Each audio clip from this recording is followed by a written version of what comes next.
आज हम लोग सुनेंगे शिव महापुराण का 9वां अध्याय। यह बात सुनकर सूत जी मन ही मन भगवान शिव का स्मरण करके उनसे इस प्रकार बोले, साधु महात्माओं, आपने बहुत अच्छी बात पूछी है। आपका यह प्रश्न तीनों लोगों का हित करने वाला है। मैं गुरुदेव व्यास का स्मरण करके आप लोगों के साथ स्नेहवश इस विषय का वर्णन करूंगा। आप आदर पूर्वक सुने। सबसे उत्तम जो शिव पुराण है वह वेदांत का सार सर्वस्व है तथा वक्ता और श्रोता का समस्त पाप राशियों से उद्धार करने वाला है। इतना ही नहीं, वह परलोक में भी परमार्थ वस्तुओं को देने वाला है। कली की कल्मश राशि का विनाश करने वाला है। उसमें भगवान शिव के उत्तम यश का वर्णन है।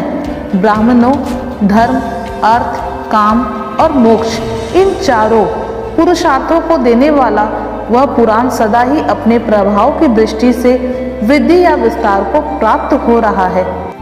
विप्रवरों, उस सर्वोत्तम शिव पुराण के अध्ययन मात्र से वे कलयुग के पाप से आसक्त जीव श्रेष्ठतम गति को प्राप्त हो जाएंगे।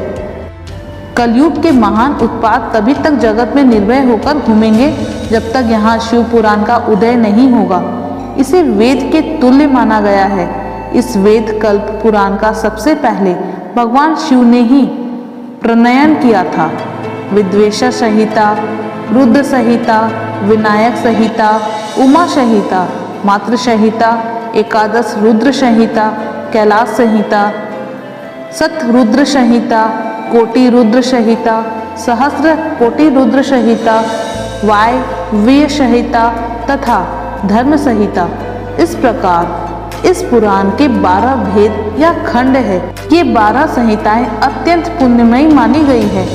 ब्राह्मणों, अब मैं उनके श्लोकों की संख्या बता रहा हूँ। आप लोग वह सब आदर पूर्वक सुने।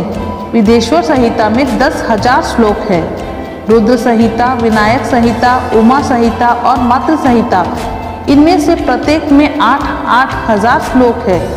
ब्राह्मणों, एकादश रुद्र संहिता में 13,000, कैलाश संहिता में 6,000, सत रुद्र संहिता में 3,000, कोटि रुद्र संहिता में 9,000, सहस्र कोटि रुद्र संहिता में 11,000, वायव्य संहिता में 4,000 तथा धर्म संहिता में 12,000 श्लोक है।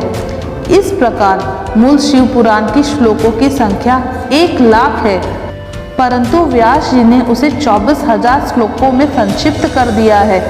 पुराणों की क्रम संख्या के विचार से इस शिव पुराण का स्थान चौथा है।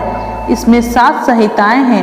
पूर्व काल में भगवान शिव ने श्लोक संख्या की दृष्टि से 100 करोड़ श्लोकों का एक ही पुराण ग्रंथ ग्रंथित किया था। सृष्टि के आदि में निर्मित हुआ वह पुराण साहित्य अत्यंत विस्तृत था।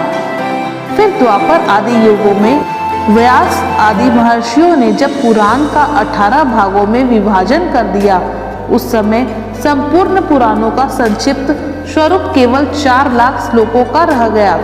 उस समय उन्होंने शिव पुराण को 24,000 श्लोकों में प्रतिपादन किया।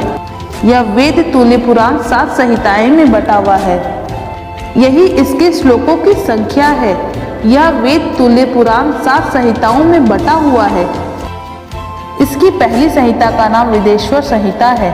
दूसरी रुद्र संहिता समझनी चाहिए। तीसरे का नाम सत रुद्र संहिता, चौथी का कोटि रुद्र संहिता, पांचवी का उमा संहिता, छठी का कैलाश संहिता और सातवीं का वायव्य संहिता है।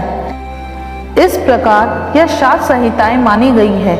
इन 7 संहिताओं से युक्त यह दिव्य शिव पुराण वेदों के तुल्य प्रमाणिक तथा सबसे उत्कृष्ट गति प्रदान करने वाला है। यह निर्मल शिव पुराण भगवान शिव के द्वारा ही प्रतिपादित है। इसे शिव शिरोमणि भगवान व्यास ने संक्षेप में संकलित किया है।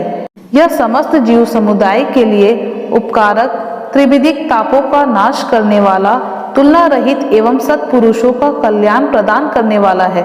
इसमें वेदांत, विज्ञानमय प्रधान तथा निष्काम धर्म का प्रतिपादन किया गया है। यह पुराण ईर्ष्या रहित अंतकरण वाले विद्वानों के जानने की वस्तु है।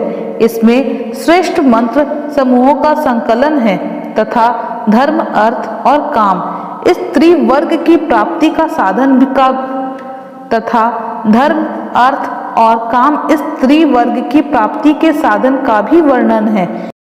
यह उत्तम शिव पुराण सब पुराणों में श्रेष्ठ है। वेद वेदांत में वेद रूप से विलक्षित परम वस्तु परमात्मा का इसमें गान किया गया है। जो बड़े आदर से इसे पढ़ता और सुनता है वह भगवान शिव का प्रिय होकर परम गति को प्राप्त कर लेता है। यह थी अध्याय 9। अब इसके आगे की कथा हम लोग अध्याय 10 में सुनेंगे।